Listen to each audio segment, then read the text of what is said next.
pagi teman-teman, Bro Alex dan juga Pak Iwan.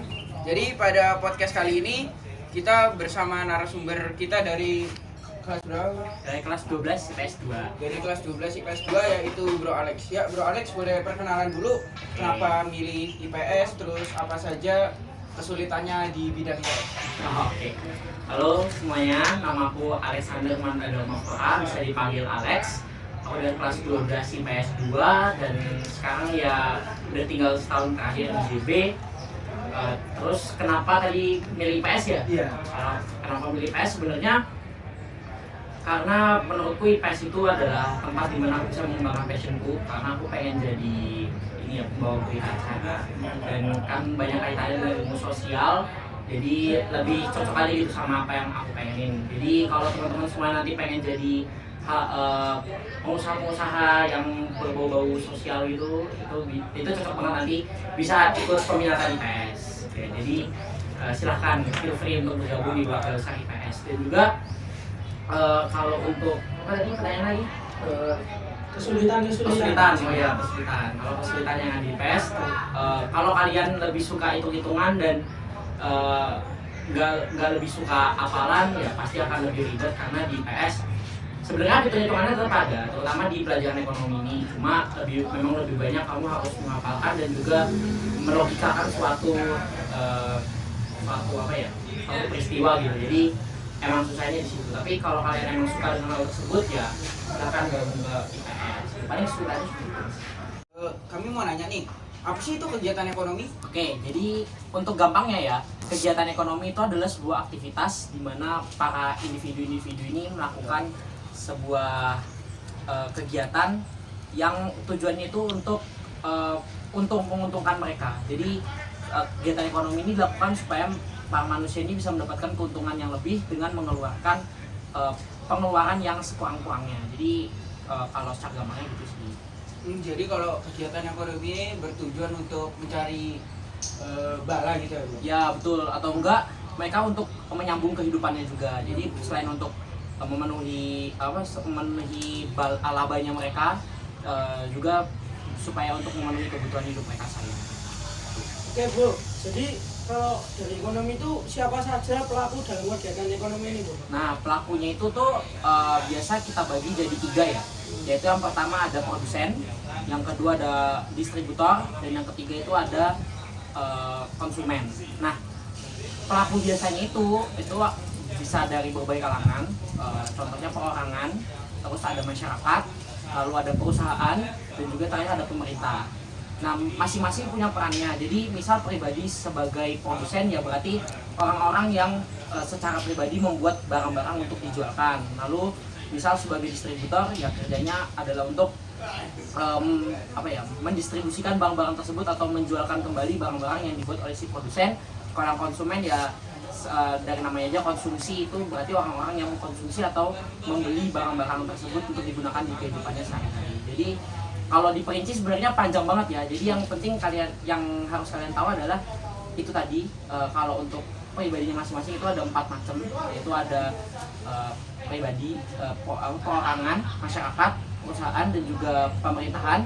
Tapi kalau secara perannya sendiri ada 3, produsen, distributor, dan juga konsumen. Oke, Bro. Jadi dari 3 pelakunya tadi nih, Bro, kita kan juga udah tahu bahwa ada produsen, distributor, dan juga konsumen. Yes. Nah, bisa kasih tahu nggak sih ke kita contoh-contoh kegiatan konsumsi itu kayak gimana aja dari produsennya, distributornya, juga konsumennya? Oke, jadi karena tadi aku udah jelasin singkat nih, mungkin bisa panjangan ya. Kalau produsen itu ya fungsinya mereka adalah untuk membuat atau merakit barang-barang yang akan dijualkan. Contohnya produsen itu ya misal yang buat, ini kan kita habis minum nih, iya, kan? Nah, yang jualin, kalian tadi beli minumannya di mana? Di Popeye. Di Popeye. Nah, berarti orang-orang yang ada di Popeye itu adalah produsen dari minuman ini. Lalu sebagai penjualnya di sana kan ada penjual yang ada kasir kan tadi ketemunya kan. Nah, itu tuh sebagai salah satu distributornya. Jadi mereka yang menjualkan kepada kita yang sekarang kita lagi minum nih, kita konsumennya berarti. Jadi produsen itu ya yang membuat barang tersebut, lalu untuk distributornya sendiri yang menyebarkan atau menjualkan kembali barang-barang tersebut kepada konsumen, dan kalau konsumen gampangnya yang mengkonsumsi atau yang menikmati barang-barang tersebut gitu.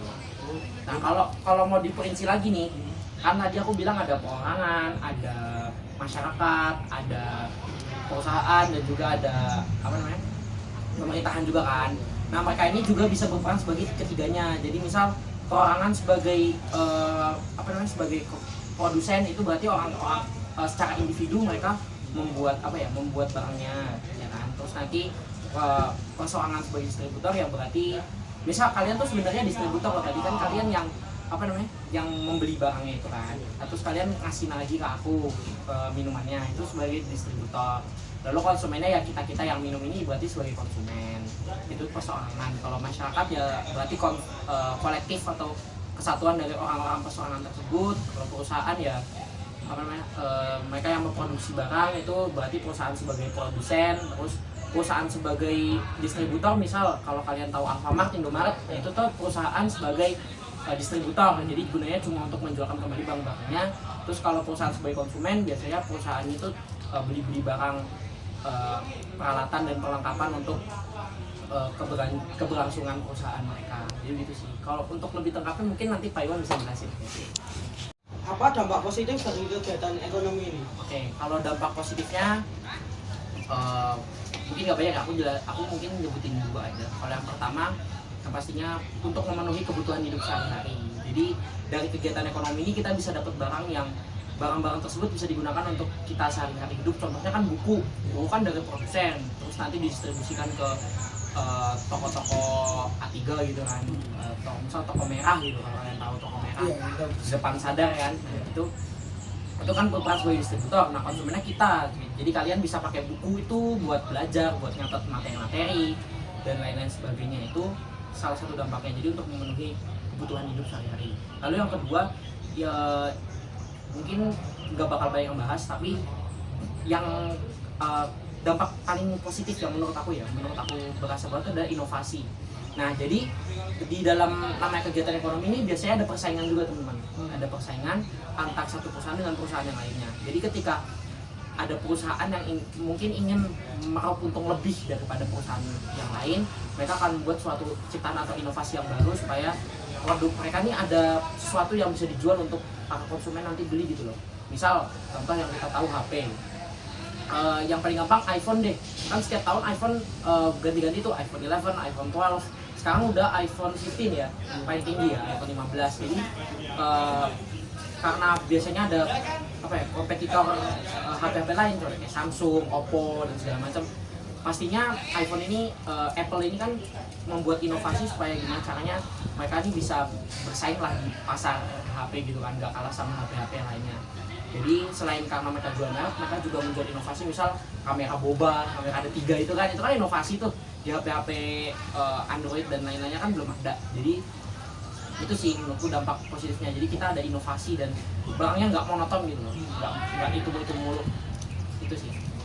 Jadi kan kita juga udah mengerti ya dampak positif dari kegiatan ekonomi. Nah masing-masingnya itu misalkan dari iPhone, terus persaingannya iPhone antara Samsung, terus iPhone antara Oppo, itu menimbulkan dampak negatif juga nggak sih bro? Boleh dijelasin nggak ke kita dampak negatif kegiatan ekonomi itu apa? Pasti.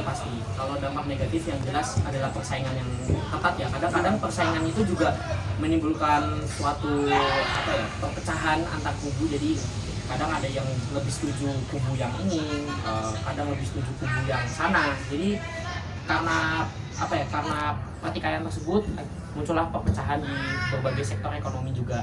Nah perpecahan itu biasanya menimbulkan juga persaingan yang nggak sehat. Jadi kadang karena pengen meraup untung yang sebanyak-banyaknya, tadi kan aku bilang tujuan dari kegiatan ekonomi adalah untuk meraup untung yang sebanyak-banyaknya, tapi modal yang dikeluarkan itu sedikit ya, maksudnya nggak banyak-banyak. Kadang ada persaingan yang nggak sehat juga, di mana nanti bisa monopoli ekonomi, bisa juga nanti jadi bahasanya yang enak ya.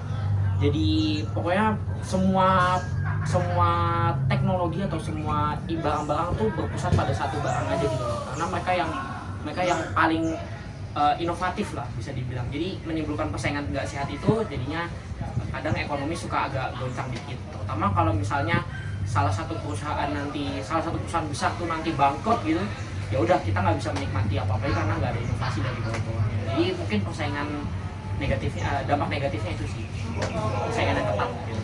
Oke teman-teman, kita sudah mendengarkan dari beberapa pertanyaan yang saya dan Rendra lontarkan pada Bro Alex. Jadi kita juga sudah mengerti bagaimana dampak, tujuan, kegiatan ekonomi itu apa, terus dampak positif negatifnya. Nah kita sudah mendengar dari Bro Alex. Nah kita juga sudah mencapai tujuan kita, yaitu mengerti tentang pengertian kegiatan ekonomi. Dan sekarang aku bakal nanya pertanyaan terakhir nih Bro.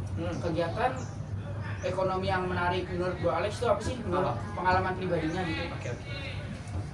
Kalau aku, karena aku suka di bidang F&B.